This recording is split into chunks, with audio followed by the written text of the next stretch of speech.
Hi, Lammy. How you doing? Hi, You Bill. okay? Very well, thank you. Yourself? Yeah, I'm good, thank you. Good. I guess we'll get the bad stuff out of the way first. So have I'm, you I'm, got I'm something? wondering why I Uh, haven't seen you on here for a couple of weeks, and all of a sudden you're here. So, yeah, no doubt it's nothing something to do with me. I controversial is promise. coming. I promise. All right. Have you got Sunday completely out your system now? Yes. Yeah. Absolutely. You have to. As bad as it was, a bit of a nightmare, but I think not ideal for the group, but certainly an opportunity to learn from it and hopefully see a response from that tomorrow night. Yeah, and you'll obviously be keen to get that response. Yeah. With it being sort of back-to-back games coming up against Wakefield now, how do you prepare when you're going to face a side twice rather than just once? Yeah, it's always difficult. In my experiences as a coach, there's probably 3 or 4 times where we've encountered this over my time, and it's very difficult to win 2 weeks in a row. So we're aware of that, and we're also aware that we need to respond from the weekend. So as much as there's a little bit of tick and tack is in the sense of gamesmanship and playing, certain tactics and that, for us it's about just making sure that we get back to our winning ways with standards that that reflect us as a group. Is one of these games more important than the other, or can you not approach it like that? Not really. We're sitting second, I think, on the table at the moment, and completely different than what we were last year at this time. So it's really important that we address each week at a time. But you've got to have a vision or a plan around the 2 week process, and we've got that. We think we've got that in place. So we'll just power on with making sure that we play really well this week and get back to, as I said, to the standards that we're used to. Obviously, you've tasted success at Wembley in the Challenge Yeah. Cup and how great that is, and I'm sure you'd be desperate to do it again. But you're also, as you say, in a wonderful position in Super League after a great start before last weekend. So Yeah. it's an exciting place to be right now, and you're in an exciting position that you won't want to let slip. Yeah, and it's been probably the best we've ever been as a club with the League Leopards or Centurions through its Super League time. There's been never where we're in fifth round in second spot and in the quarterfinals of the Challenge Cup. So we understand that that's taken a lot of hard work, but I also believe that with this new group, it's going to, we're only at the beginning of the journey that we're on in the sense of the maturity and development as a group. So you're going to get those weekends that we get against Hull KR, and let's give them credit. Their game was outstanding. Like, I think they would have beaten anyone closely in the world with playing like that. So we've just got to take that with a grain of salt and know that we're not quite where we want to be yet, but also have the respect and accountability that we've got to keep working hard to get to that level. But to answer your question, I think the club's in a really good place as we speak. But I've been around a long time too, where it can change very, very quickly, and all of a sudden it be doomed. So we've got to make sure that we keep our feet grounded, and that's why it's a week-to-week process for us. We'll put next week, park that aside for a bit. It's going to be a real difficult challenge to go up there and play a team that's that's playing some good rugby. I mean, we're in this situation 3 years ago where we came up in a Super League, but no one really said to us that they've just had 12 months or a whole year of training and practicing and playing with each other to get it right. So, they've played some good rugby, Wakey, and no doubt this both weeks going to be a real challenge for us. Speaking of where you want to be, your owner Derek Beaumont said this week that he didn't think Lee would be going to Las Vegas next year. I just wonder what your thoughts are on expanding the sport, taking games abroad, and whether you'd be in favour of going somewhere, if not Las Vegas. Look, I think, with the exposure that rugby league's been given from the games initiated by the NRL over in Vegas over the last 2 years, I think it's been unbelievable. And the amount of fans that we would have gained from it, both overseas and probably back in Australia and here in the UK, I think it's been unbelievable for the game. Derek travelled there himself and had a look at whether this club is in a position to be able to take part in that, and he feels that we're not right at this moment in time. I haven't heard those comments, but I presume if that's what he said, well, that's how strongly he feels about it. So there's no better person to make that decision at this point in time with the club. I mean, we've been probably number one in the UK for entertainment at the ground and trying to take the game to another level off the field. So Derek probably knows better than anyone at the moment where we stand and where the game is. But I think we should keep it going, and if we can get there in the future, we will. But for us at the moment, our crowds have gone up here. The staff outside of the rugby on game day has done an amazing job. We love coming here and playing here. It's an event every week, so we're looking forward to that tomorrow night. Speaking of the entertainment, you've got a band from Leigh called the Lottery Winners who could be going to number one again tomorrow. They're performing at the ground. I mean, there's a real buzz around the town at the minute with them and yourselves, and it all kind of ties in together, doesn't it? That's a nice touch. Yeah, I didn't think about that, but that's a really good touch. And a band that we all follow and love here as well. So there'd be nothing better than playing here tomorrow night in front of a packed stadium, and with them playing there, it's gonna be entertaining for everyone. But for me, I've got to try and put all that aside and make sure that we get back to our winning ways. Like I said, Wakefield have been real consistent with their performance this year. They're a win away from third or fourth spot, so they're going to be pushing hard for that. And we're also got to I'm holding players accountable to be better than what we were last week. Can I just get a quick reaction from you as well to the big news this week about the Ashes coming back after 20 years away, isn't it? I mean, we've got games at Wembley, Everton and Headingley. I guess, what's your reaction? How excited are you? Yeah, I think it's and can England actually win it? I think it's great for international rugby league. It's what we need to do. 20 years, if that's what it is, that it hasn't been there. It's just one of our strongest, events in the past, and a little bit different this time around, being just the 3 games and no outside matches. But I think England are a chance. That the last 2 years they've had at home here have been successful for them. I think it's a great opportunity for Australia to travel overseas and to see what their wares are. Obviously, I've been involved with them for the last 8-9 years. Only pulled out last year because I needed a break at the end of the season. So but I think for the fans to have those 3 matches through October, November, I think it is going to be unbelievable for the sport here. But just the nostalgia around it, the history around it, the romance around it. I was seeing some highlights on Super League the other day about some highlights of the Ashes in the past, and it's just capacity crowds full to the brim, and rugby league lovers getting to see that all happen again is so good for rugby league, and also so good for Super League and our fans here. Yeah, because you're heavily involved in the club game now, and you've already mentioned some of the great stuff Leigh's doing to try and attract new supporters, but the international game, I mean, that's vital, isn't it? If the sport wants to continue to reach new people and continue to grow, international rugby will do it in a way maybe even the club game can't. Yeah, absolutely. And a highlight of our game is the International Rugby League. And I know personally that Mal Meninga has worked really, really hard on making sure we get more exposure right across the world with it. So he'll be, whilst he's coaching the team that's going to be coming over here under a lot of pressure, I think he'll be smiling on the inside because what he's done for International Rugby League since him coming on board has been exceptional. Great stuff, Lammy. Thank you. Thanks, Bill. Appreciate it, all the mate. best for tomorrow night against Wakefield and obviously next week as well. Thank you. Hi, Lammy. All right. Hey, Gary. Very well. Yourself? Good. Yeah, good, thank you. You said you were involved with the Kangaroos last year. Will you be involved this year, maybe? No, probably not. Made a decision last year to... I just felt that for 8 years in a row I didn't have a pre-season to myself, an off-season, I should say, for myself. I remember after the last World Cup coming back to Leigh here, and I only had like 5 days off, and I just felt a bit burnt out. So I had to make a decision on that. You can't always have it your way, so it was putting the club first and stepping back from the national scene, and I'm pretty good with that, But I'm sure I'll catch up with Mal. I think he's coming here mid-season to have a look around and to look at all the options of where they're going to train and stay. So I'll be catching up with him then.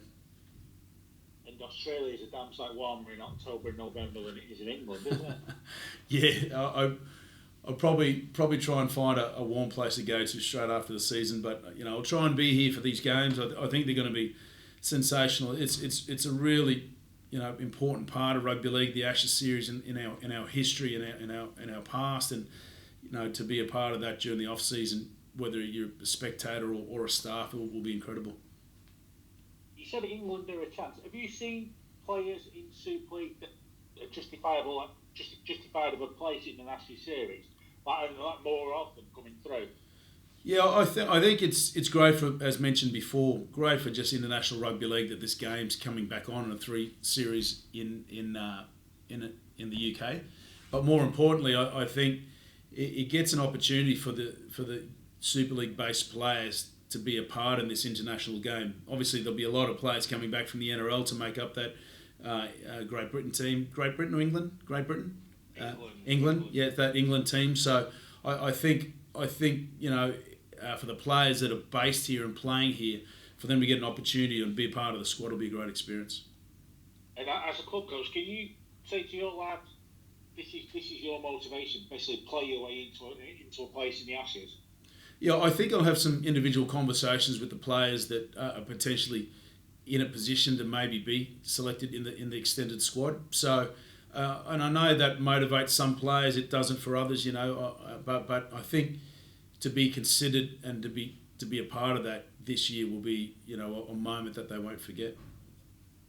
And like you said, the Ashes series is nearly. Can you believe it's 22 years since the Ashes series was here? No, I know, but what have we done? Well, it's one of the greatest events in the rugby league calendar in the past, and that's what I'm saying. It's just great that it's back on here, and we can't really be negative about it now and say it's been 22 years. I think let's just embrace what's coming up and really look forward to it, and hopefully it goes down to the last game to see who are the champions. Where is the last game at? The last game's at Headingley? Yeah. Headingley, yeah. Okay, yeah. All we need now is PNG to come over. What's the capacity crowd at Headingley? 20. I think it's 19 and a half to give it because of the screen. I think you got 80 odd thousand at Wembley, 52,000 at Everton, and 19 and a half at Headingley. Brilliant. Let's hope. Let's hope if we can fill all those stadiums out, which will show again great exposure for rugby league and the Ashes series, and hopefully they go to the final there in one game apiece with the last game on the line at Headingley. Cheers, Lammy. Thank you very much. Much Thanks, appreciated. Cheers, mate. Hi, Lammy. Hope you well. Ben, fantastic. Thank you. It's obviously been a while since we've had a lot of league representation in an England shirt. Who are the players that you sort of are earmarking? I guess Robbie would be one, but who are the rest?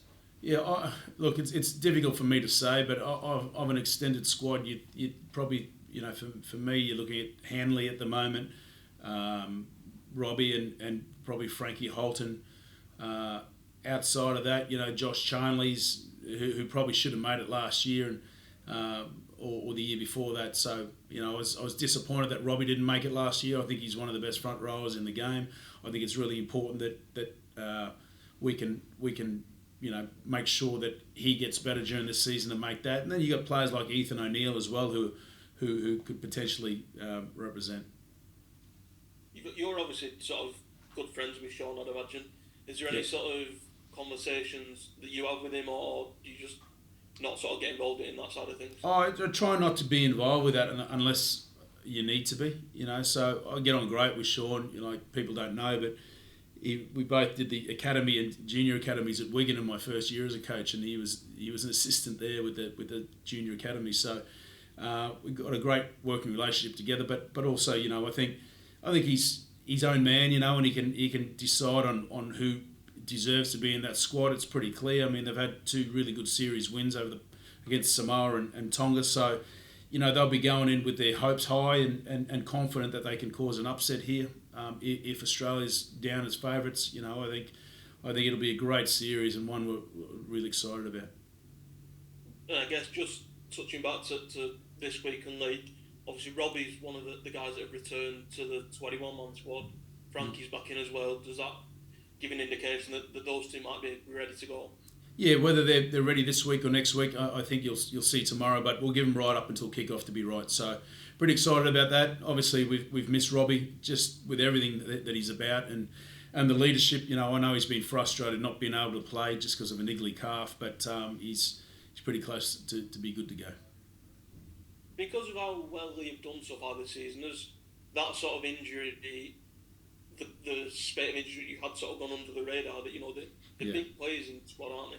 Yeah, I think last year we had a very similar situation, but we sort of couldn't back that up with the players that we brought into play, and it was just we had a real difficult off season with an S&C coach leaving right at the start, and other issues, injuries and issues, stuff like that. But I think the way that we've recruited this year, Chris Chester's done a really good job with getting the players that are the next best in, the young kids to come through. And I think, it's been a bit surprising that we've done so well, to be honest with you. Like I presumed it would have taken a lot longer to get the group to knit.